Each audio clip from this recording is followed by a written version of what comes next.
Sunderland 2, Arsenal 2, Daniel Ballard. First things first, what a performance to play against your former club who you've played for, especially in the youth academy, and to come here and make a performance like that. Credit to you. And you got to give Sunderland the credit they deserve because they are high up the table for a reason. Those guys have been doing pretty well in the Premier League ever since they've come back. You can put it down to multiple players. A lot of people think it's mainly due to Xhaka, but that's unfair to the rest of the team. Daniel Ballard is one of those players, and also Brian Brobbey as well. And to be honest with you, if we look at Sunderland and between Arsenal, they played really well today. I thought Sunderland were giving it to Arsenal. They were really being aggressive. They were trying to get the ball. The start wasn't that great for them, but when they grew more into the game, they were making life really tough for Arsenal. That being said, as an Arsenal fan, I am extremely annoyed. I am upset with the fact that we couldn't get away with the win, especially with how immaculate our defense has been this entire season. But this was always on the cards. There was always going to be a game where we would slip up. There was always going to be a game where we would draw here and there.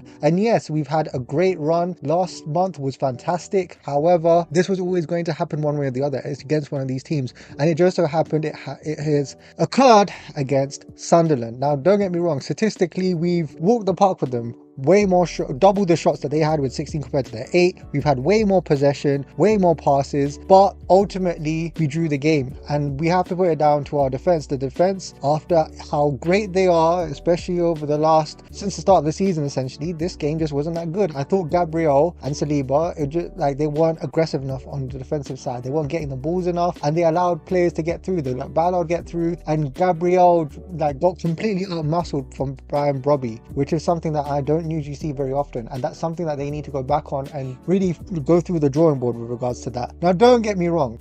Do we think this league is going to be a cakewalk? Do you think that this league is so easy? And I'm speaking to all the Arsenal fans, that we're just going to waltz our way and win the title in January, February. That's not going to happen. We're not going to win all of our games. However, this game was essentially a slip up, and with Sunderland, you have to give credit to them. They played really well. I'm really happy that Saka was able to get us back at half time. I'm happy that Trossard was able to get that second goal as well, because I thought Trossard was really good this season and Saka is really finding form. However, you gotta give it to Sunderland. They did really well. And if I were to talk about the referee, yes, the referee has had a mare. How do you elbow someone in the head in the penalty area and still not be given for it? I don't get it. I mean, I thought they would get a red card. I thought that they were being extremely aggressive. They were trying to really play an aggressive sort of game against Arsenal. But this isn't new to Arsenal. We've known that this is historically been the case. Whenever Arsenal have been really good, teams try to have a kick at Arsenal. We know that with Stoke and vice versa. But look, overall, you've got to give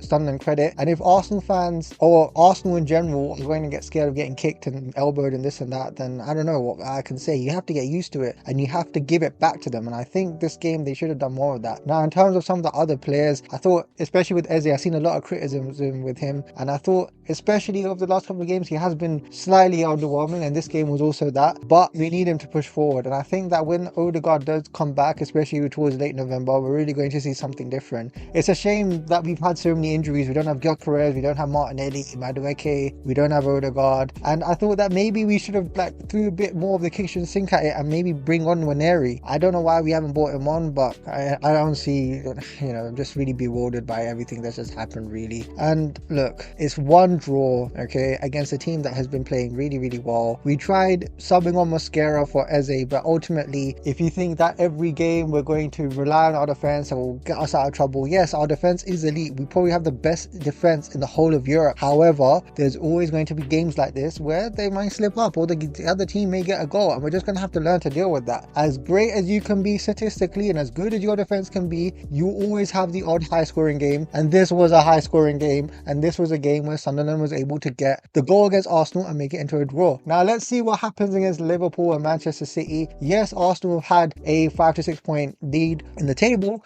However, that is subject to change. Things can be different. And may I remind you, this is November. November time is still very early in the Premier League. Anything can happen. It's anyone's Premier League. Yes, Arsenal have been immaculate. They've had a great record. However, anything can happen. It's still anyone's league to play for. Anyone can go through bad runs. Anyone can go through very good runs. Liverpool had a bad run, but they beat Madrid, and who knows, maybe they could be on a good run. So that's why Arsenal fans need to chill out, in my opinion, and give credit to where it's due. Sunderland, I think, played very well. They really were aggressive, and if I were a Sunderland manager, that's exactly how I would play against Arsenal. Just really make life difficult for them, and Arsenal need to cope with that, and Arsenal need to learn to live by the high standards that they've made. And if they want to win the Premier League, they need to make sure that they kill off games, and especially with the defense. This was a bad day in the office. We move on.